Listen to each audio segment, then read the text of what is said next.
Hi guys, welcome back to my channel. Today we're teaching poodles how to fly. No, I'm just kidding. We're back working on the DYT 4000. Now if you watched my last video, you learned how to take this entire machine apart, the entire back half off, just so we could pull out the fuel tank and fix the broken plastic barb that connects the fuel line to the fuel tank that busted off when I was trying to change the fuel line. If you haven't seen that video, go back on my channel and take a look. I show you how to take the entire thing apart. It takes about 15 minutes. How to pull the fuel tank, how to replace that fitting underneath instead of having to buy a new fuel tank. So for me, it's about 15 minutes later, but for you, it's another day. I put everything back together, obviously, and I've run the fuel line all the way up, and it's coming out here. I put in a new fuel filter. Oops. I have to fix that, adjust it. This here is a pain in the butt, so I'm gonna have to pull that. But anyway, next project, we're replacing this fuel pump. It went bad. They're real easy to do. I'm gonna show you now. It's only gonna take a few minutes. So I'm not even gonna pause this thing. I'm just gonna pull it. We're going to start by pulling the line from the carburetor to the fuel pump. Get that out the way. And pull the line off that comes in from the fuel tank. And what I'll do is I'll take a zip tie here and put it around there and stop that from going back through the hole, because you have to have a filter on there. And the third line is the line that goes around the engine into the breather hole, and that's what pulses the fuel pump and makes the diaphragm go in and out.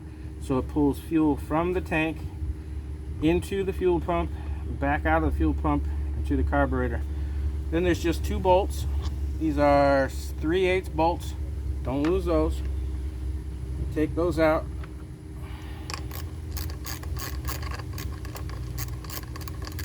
And Barbara's your uncle.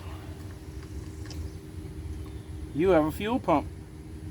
Easy peasy lemon. If you don't know, you can always come back and watch my video. They're all the same. Whether it's a commercial machine, a ride-at-home garden tractor, riding mower, they are all the same. So we have a replacement fuel pump. When you go to the store, the only differences might be where the little knobs come out. So when you go to the store, take your old one with you. Refer to your pictures. When you put it back together the same way you took it off. I'm going to put the two bolts back in it.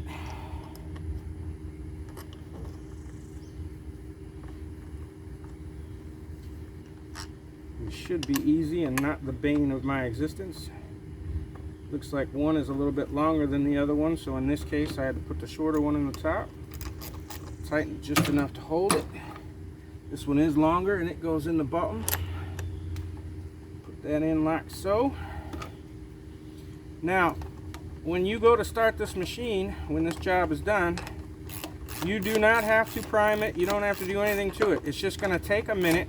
When you turn the key and you're trying to start the machine, it's going to take a minute or two to pull the fuel through the lines up into the pump, back down into the machine, and to fill the carburetor bowl if the carburetor is empty. So don't worry if you're hitting the key for a good 2 minutes and it doesn't start. Don't worry if your battery's half dead and you kill your battery and you go, oh, I did something wrong.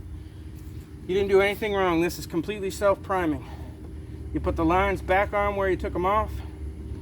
In this case, because I'm putting new lines on, like I said, I'm gonna put a zip tie around that. Just for me, just to hold that line in place.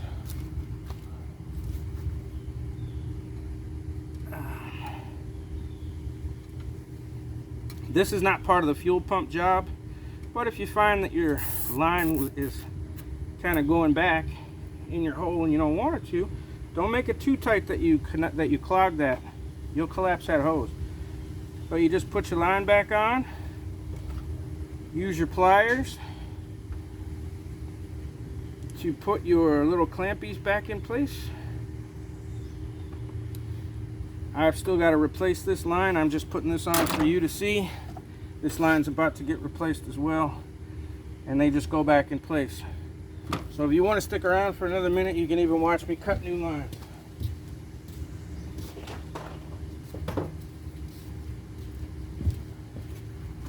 And see just how easy it is. You take the clamps off the old ones, because the clamps are usually good. If you don't know for sure, you can always get new clamps at your parts dealer, and they're very, very cheap. So don't scrimp on a clamp. Some people will even not put them back on because they don't think they're important. Well, the new line is tight. The line doesn't stay tight forever. They get hard and they get old. So then I just want ample to be able to come around and go on there, cutting it with scissors, bibbity bobbity boo. Take the other clamp off,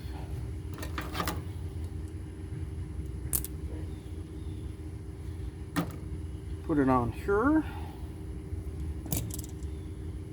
put that on the carburetor,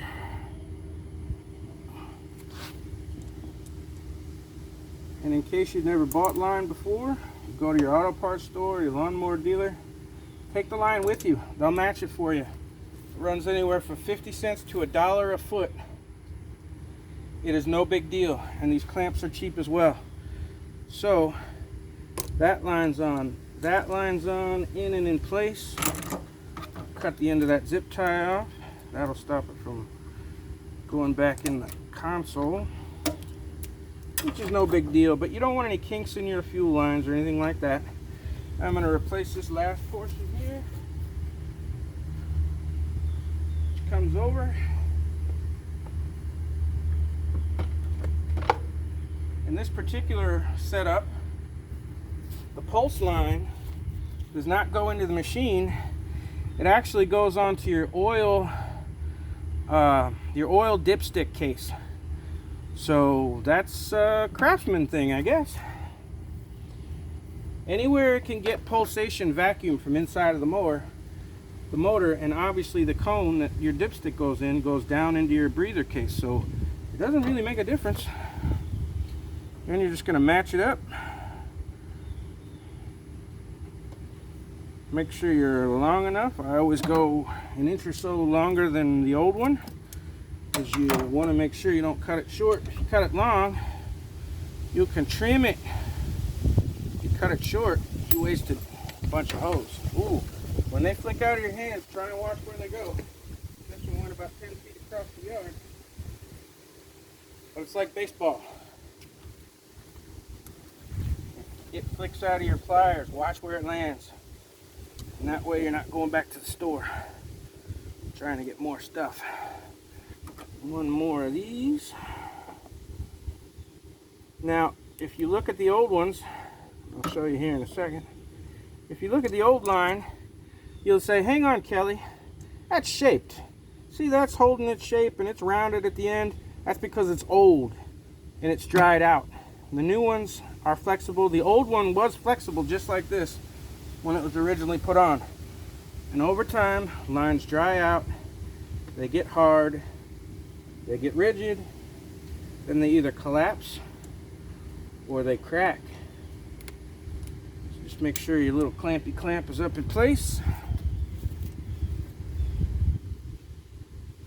Put this back where you found it, and in real time, in I don't know, 10-12 minutes, maybe less, you just watch me change all the fuel lines and change a fuel pump.